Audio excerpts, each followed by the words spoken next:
സെക്രട്ടറിക്ക് അദ്ദേഹത്തിനോട് വലിയ വിരോധമാണ്, അതുകൊണ്ടാണ് സെക്രട്ടറി എപ്പോഴും അദ്ദേഹത്തെ വിമർശിക്കുന്നത്. മറ്റ് നേതാക്കളെ വിമർശിക്കാറുണ്ട്, അവരോട് വിരോധമില്ലാത്തതുകൊണ്ട് എന്നോട് എന്തുകൊണ്ടോ വലിയ വിരോധമാണെന്നാണ്.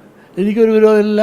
ഇദ്ദേഹം തന്നെ ഞങ്ങൾ തമ്മിൽ ചക്കരയും പീരമ്പെല്ലാം നടന്നല്ലേ പറവൂര് എല്ലാം. ഞാനവിടെ ചെല്ലുന്ന എല്ലാ യോഗത്തിലും ഇദ്ദേഹം വരത്തില്ല, ഞാൻ വരുന്നെന്ന് പറഞ്ഞാൽ ഇദ്ദേഹം വരുന്നത് ഞങ്ങൾ ക്ഷണിക്കുമായിരുന്നല്ലോ.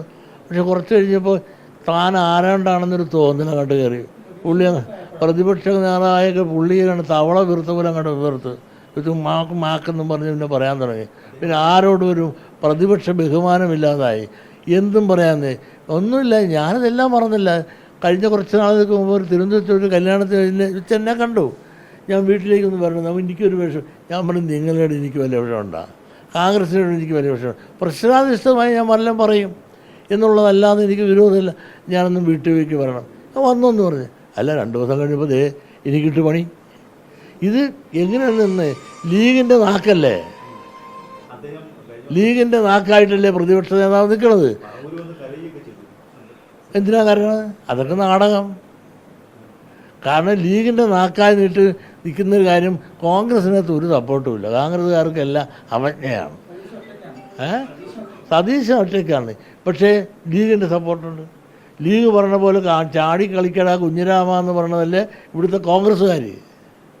കോൺഗ്രസ് ആകണമെന്ന് ഒരാൾ പറഞ്ഞ് വന്നാലും ലീഗ് നേതാക്കൾക്ക് പോലെ കണ്ട അനുവാദം മേടിച്ചിട്ടല്ലേ അവനെ കോൺഗ്രസ് ആക്കുന്നത്.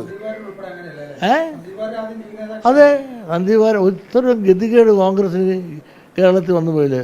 കാരണം അവർ ഇന്ന് മുസ്ലിം ലീഗിൻ്റെ തടവറയില്ല, മുസ്ലിങ്ങളുടെ അല്ല, മുസ്ലിം ലീഗിൻ്റെ തടവറയിലാണ്.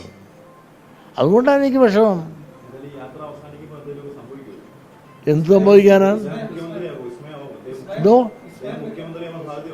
ആര് അന്ന് കാക്ക മലന്ന് ഉറക്കും എഴുതിയിട്ടോ.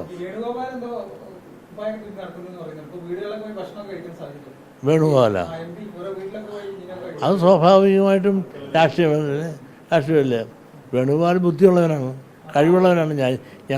ഞാനിതുമായിട്ട് അഭിപ്രായ വ്യത്യാസമൊക്കെ ഉണ്ടായിട്ടുണ്ട്. പക്ഷേ കഴിവിനെ നമ്മൾ അംഗീകരിച്ചേ പറ്റുള്ളൂ. ഇവിടെ എല്ലാം രണ്ടിത്തിരിഞ്ഞ് നടന്നതാണ്. അവസാനം ഡൽഹി ചെന്നപ്പോൾ ആരായി?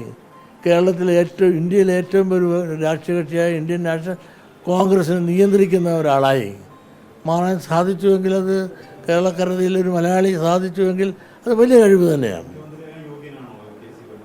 ഒരു കുഴപ്പമില്ല മുഖ്യമന്ത്രിയാകാൻ, കാരണം അതിന് കഴിവുണ്ടല്ലോ. അതുകൊണ്ടല്ല ഇന്ത്യയിലെ ഏറ്റവും വലിയ നേതാവായിട്ട് വീഴണമെങ്കിൽ കഴിവ് വേണം. ആ കഴിവിൻ്റെ അടുത്തൊന്നും, ആ രോമത്തിൻ്റെ കഴിവൊന്നും പോലും ഇപ്പോൾ പ്രതിപക്ഷ നേതാവില്ല. രമേശിന് കഴിവുള്ളവനാണ്. കാരണം എത്രയോ കൊല്ലത്തെ പ്രവർത്തന പാരമ്പര്യമുണ്ട്. അല്ല, അവരായിട്ട് വേണ്ടേ, ഇവിടെ ഇടതുപക്ഷമല്ലേ വരുള്ളൂ. അവരെല്ലാം സ്വപ്നമല്ലേ ഇത്.